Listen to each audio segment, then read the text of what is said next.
Magandang gabi po. Narito na po ang resulta ng ating 9 p.m. PCSO Lotto results today, ngayong August 18, 2023.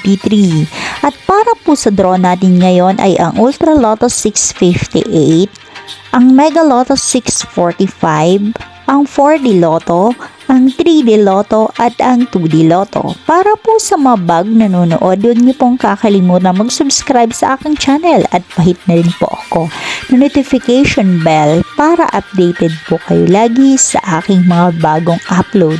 At para naman po sa update ng ating Lotto winners, ipinopost ko po siya under our comment section. Maraming salamat po.